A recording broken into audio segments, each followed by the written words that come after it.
Be still and know that you are God. What if that verse wasn't just poetic scripture, but a formula, a map, a quiet code revealing the most powerful truth, that everything you desire is already within you, and the only barrier between you and it is effort.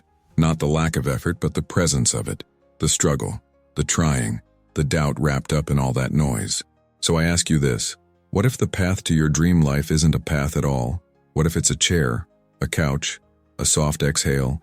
What if the door to abundance, love, healing, and joy only opens when you stop rattling the handle?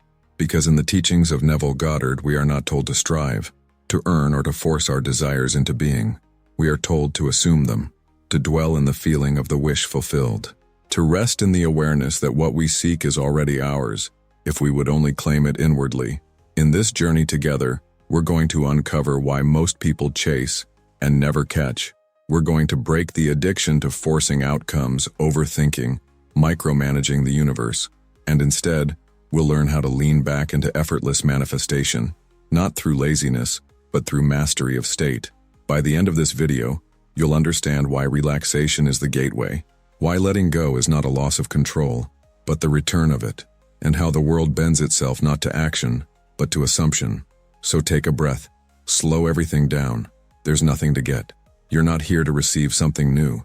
You're here to remember what's already yours. Let's begin. What if effort is the very thing delaying the life you want? We've been trained to believe that hard work is the only path to success. That manifestation, too, must involve some kind of spiritual hustle, scripting, affirming, visualizing on repeat, micromanaging every detail.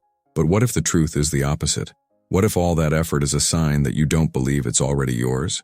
When you try, you confirm that you don't yet have.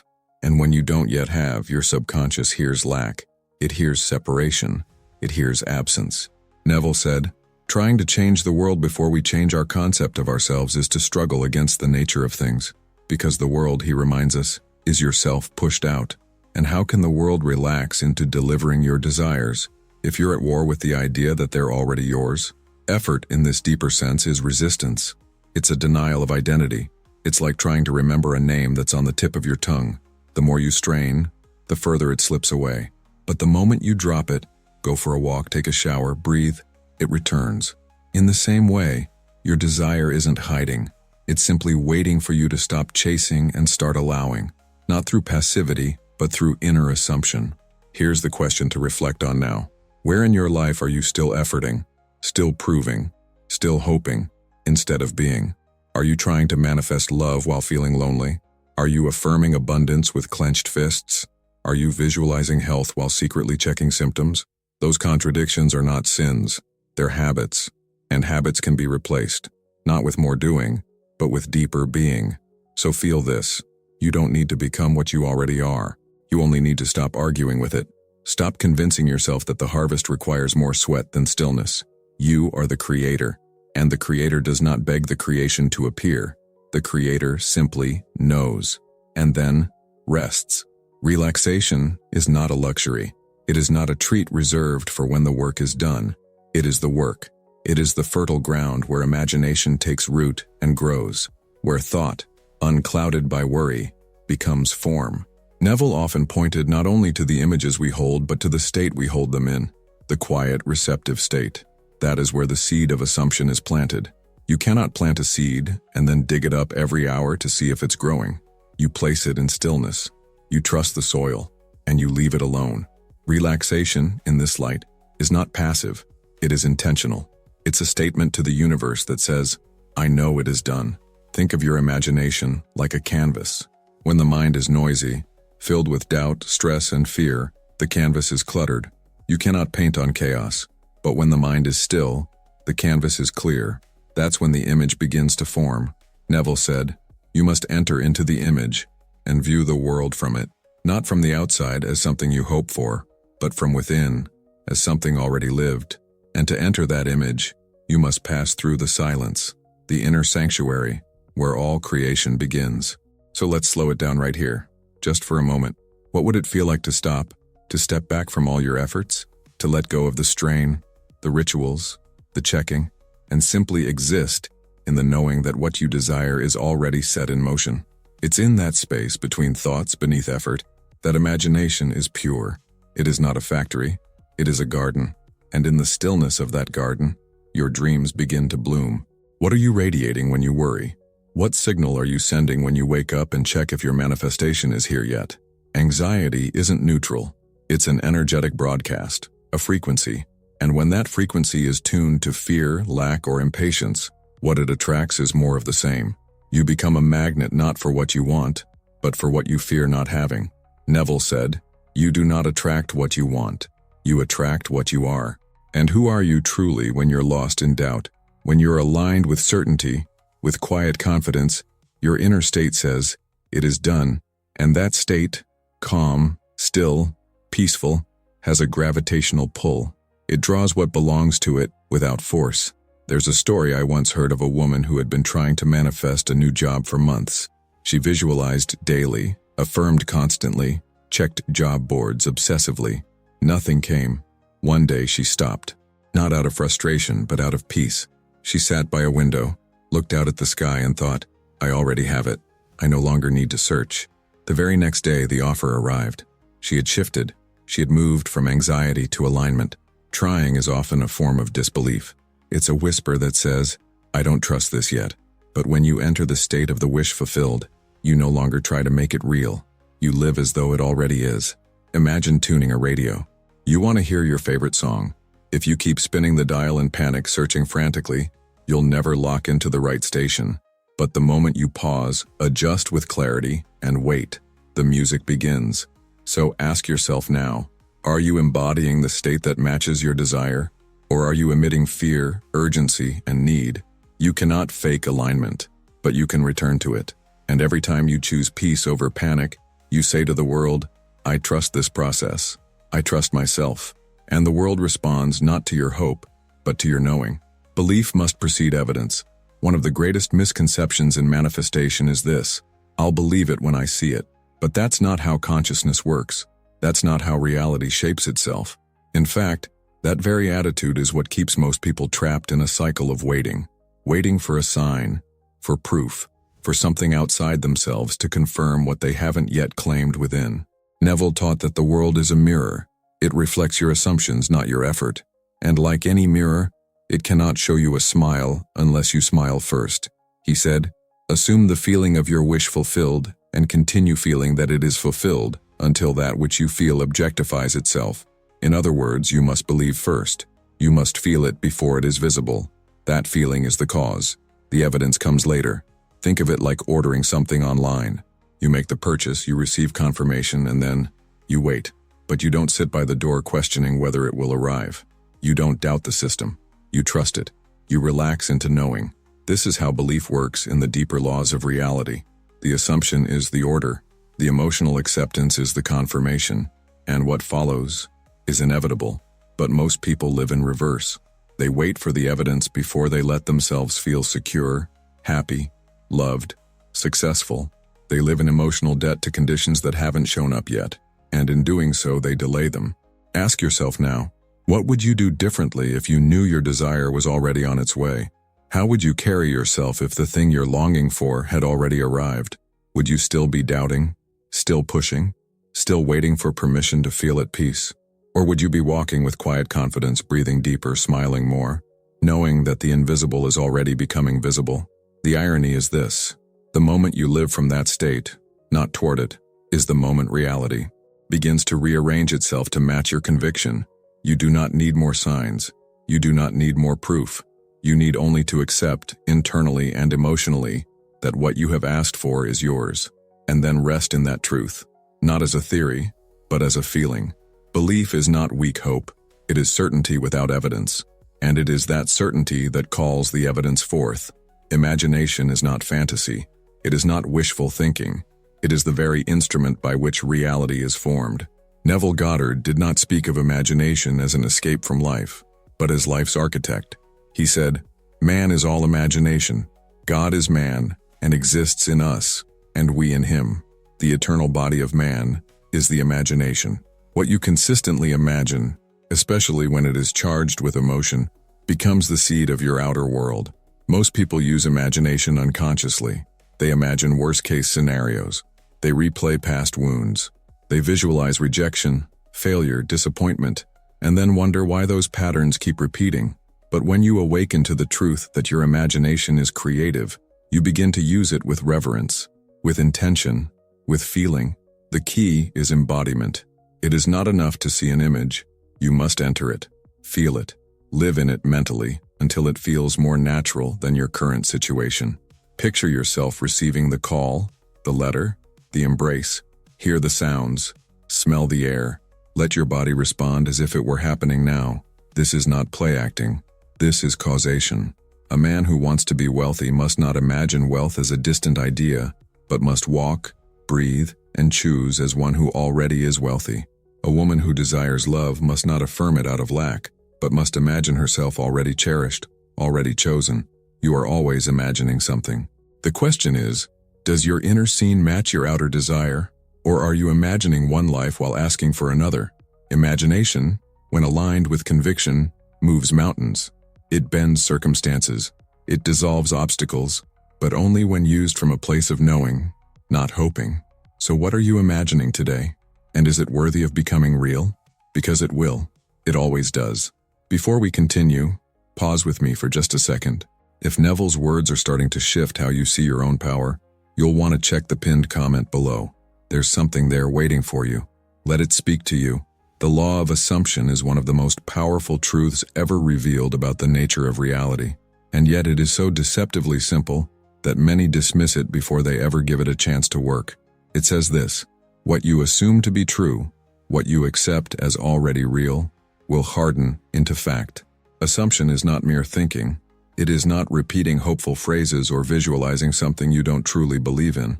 Assumption is the deep inner conviction that something already exists, even if your senses tell you otherwise.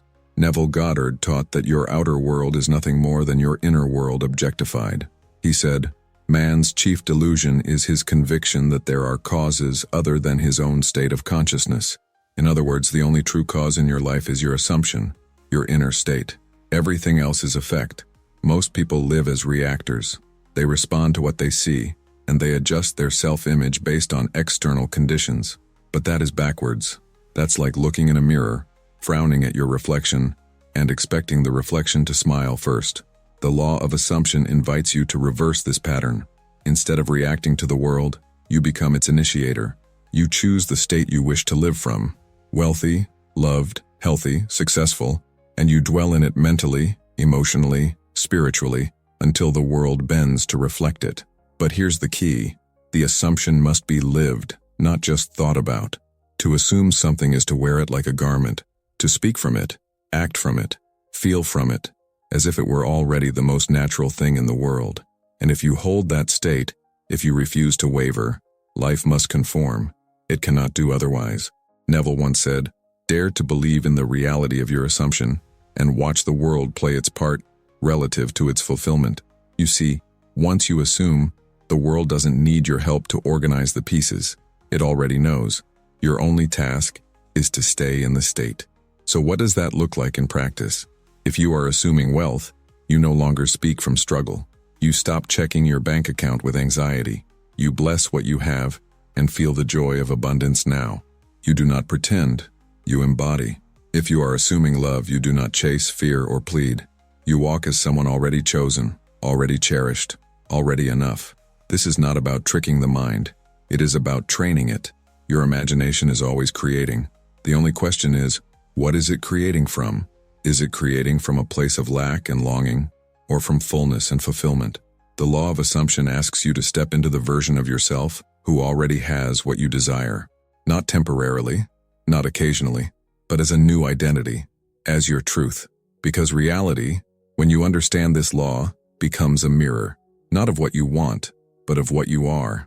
And when what you are is built upon the solid ground of unwavering assumption, reality must follow. It is law. Your inner state dictates outer world. Nothing in your external life appears by accident. It all emerges from a single source, your inner state of consciousness. Neville Goddard emphasized this over and over again. Your world is your consciousness objectified. What you feel to be true within yourself, consistently and unquestioningly, takes shape in the world around you. This means that you are not living in a fixed reality. You are living in a mirror. And the reflection can only change when you change what stands before it. When you feel abundant, even before the money arrives, life begins to reveal opportunities, gifts, unexpected support. When you feel loved, even before anyone else affirms it, life echoes that feeling through connection, warmth, and beauty. But the opposite is also true. When you feel lack, you meet it. When you dwell in fear, you attract more of it. When you carry anxiety, you unknowingly create situations that match its frequency. The most common mistake in manifestation is focusing on outer changes while ignoring the inner world. People affirm wealth while secretly fearing poverty. They visualize love while feeling unworthy of it. They speak success while imagining failure. That inner contradiction is the blockage. You can say all the right words, make all the right moves, follow all the right techniques, but if your dominant state is one of worry, doubt, or striving, your reality will reflect that internal conflict. Neville said, "Change your conception of yourself, and you will automatically change the world in which you live." That's not a metaphor. It's literal. The moment you shift your inner stance, who you believe yourself to be, the world begins to rearrange itself around that identity.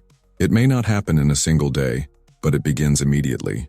And what once seemed stubborn or stuck begins to move. So consider now, what state are you most often living from? Do you wake up and feel secure, supported, powerful? Or do you carry a quiet tension, a low-level unease, a waiting energy that says, "It's not here yet"? You don't have to force the outer world. You don't need to beg it to change.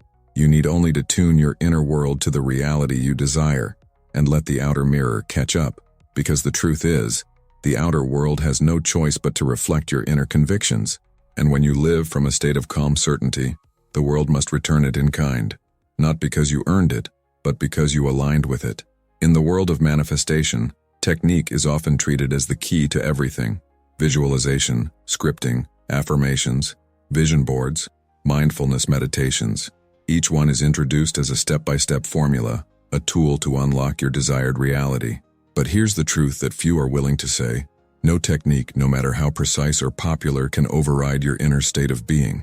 Neville Goddard made this abundantly clear. He said, "It is not what you want that you attract. You attract what you believe to be true." And belief is not a surface-level statement. Belief is a feeling. It is the tone of consciousness you carry with you when no one is watching. It is the atmosphere of your inner world. Techniques, then, are not creators. They are expressions. They do not generate power on their own. They do not hold the magic. They are simply tools, vehicles designed to help you assume a new state. But if you're using them from the wrong place, they will not produce the results you expect. Let's look more closely at what this means. Many people use affirmations daily. They repeat phrases like, "I am wealthy," "I am loved," "Everything is working out for me." But beneath the words is a quiet whisper, "I don't really believe this yet. I hope saying it will make it true." The words are there, but the state is not. The same happens with visualization. Someone may lie down each night and picture themselves in their dream home, or walking hand in hand with their ideal partner. But if the dominant emotion they feel while doing so is longing, lack, or anxiety, then the subconscious receives that message, not the image. Because the subconscious does not respond to your techniques, it responds to your state. Neville said, "You must enter into the image and view the world from it." That means you must not merely imagine what you want. You must imagine as the person who already has it. You must let your techniques arise from that inner knowing, not desperation. So why do people rely so heavily on techniques? Because techniques give the illusion of control. They feel like action. They give the mind something to do. And while structure can be helpful, it becomes a trap when you begin to think the technique itself is what brings the manifestation. That belief keeps you in a state of effort and trying, rather than surrender and assumption. There is a difference between doing a technique because you are in the state, and doing it because you're trying to get into the state. The former is natural, the latter is forced. Imagine a person who feels truly abundant. They might affirm abundance not because they're trying to convince themselves, but because the words arise effortlessly out of their emotional reality. They might visualize money flowing in, not to change anything, but to enjoy the reality they already feel to be true. On the other hand, someone who feels scarcity might use the same techniques, yet from a very different energy. The affirmation, "I am wealthy," becomes a plea. The visualization becomes a mental performance. The technique becomes a ritual of fear, not faith. This is where we must pause and ask, What is the emotional foundation underneath your practice? Are you using the technique to get something, or to express what you already know is yours? This is the dividing line between manifestation and frustration. Neville taught that feeling is the secret. He never said, technique is the secret, because feelings, not words, are what impress the subconscious. And it is the subconscious that produces your reality. Even your silence, when aligned with certainty, is more powerful than 1,000 forced affirmations. This is why it's better to do less, from a place of deep inner knowing, than to do more from a state of lack. 1 minute of true assumption carries more creative power than weeks of trying. Let's take a few examples to bring this into everyday life. Say you're using scripting to manifest a loving relationship. You write pages describing your ideal partner, your ideal life together. But if you finish the practice and return to a state of loneliness, constantly checking your phone, wondering if they'll ever arrive, then the scripting was only a temporary distraction from your true belief. I am still alone. Still, what would it look like instead to script from fulfillment? To write, not to manifest, but to celebrate. To write as someone who already has the love, the closeness, the shared life. Then the technique becomes a mirror of your state, not a tool to escape it. Or take visualization. If you close your eyes at night and imagine wealth, but go to sleep worrying about your bills, you are negating the image. You are rehearsing one reality while believing in another. To use visualization powerfully, you must first settle into the feeling of security. You must drop beneath the thoughts and enter a quiet knowing. Then from that space you can let images rise, not as fantasy, but as memory, as something already true. This is the heart of the matter. When techniques flow from alignment, they are creative. When they arise from misalignment, they are merely noise. There is nothing wrong with using techniques. Neville encouraged them. But he never mistook the tool for the power. The power was always in the assumed state. So ask yourself now, sincerely and without judgment, am I using these techniques to prove something to myself? Or are they the natural overflow of who I've already decided I am? If the answer reveals striving, don't force it. Don't panic. Just return to the inner place where it all begins. Sit in silence. Breathe. Feel the truth of the wish fulfilled. Let that be enough. And when it is, your words, your visions, your actions will naturally arise from that truth. Not to create it, but to express it. And expression is always effortless when it flows from being. Letting go is the point at which many become confused. For some, it feels contradictory to everything else they've heard about manifestation. If I really want something, they ask, how can I just let it go? The answer lies in the distinction between holding a desire and gripping it. You are not being asked to stop desiring. Neville never said that. Desire is divine. It is the whisper of your deeper self, revealing what you are ready to claim. But once that desire is imagined, once it is felt in the inner world as real and present, the work is done. The seed has been planted. Letting go is not giving up on the desire. Letting go is releasing the interference that follows it. Neville said, do not concern yourself with the means. The means will take care of themselves. This is not a poetic suggestion. It is a spiritual principle. Once the end is imagined clearly and accepted emotionally, the outer world begins to shift. Invisible threads are woven. Circumstances, people, ideas, and opportunities begin to move in your favor. But none of that can reach you if you keep checking the soil, doubting the process, or pulling the roots out to see if they've taken hold. To let go is to get out of the way. It is to stop thinking you need to do more, think more, affirm harder, visualize longer. All of that can quickly become effort rooted in fear. Fear that it won't come, fear that you're doing it wrong, fear that the universe has forgotten you. But the universe responds not to your fears nor to your constant motion. It responds to your assumed state. And nothing expresses that state more clearly than quiet confidence. Letting go is what that confidence looks like in action. Imagine this. You place an order at a restaurant. The waiter takes your request and you settle in. You don't run into the kitchen. You don't follow up with the chef. You don't question whether the food is being prepared. You know it's coming. But when it comes to manifestation, people do the opposite. They place their order in imagination, and then they doubt it immediately. They try to recreate the image 10 more times, hoping it will work better the next time. They look for signs. They search for validation. They move from knowing to begging. Neville was clear. This only delays the manifestation. Letting go is the shift from wanting to being, from chasing to allowing. It is the surrender of the ego's timeline in favor of the deeper, more intelligent rhythm of creation. It says, I have done my part. I have imagined. I have assumed. Now, I trust the process. You don't need to know how it will happen.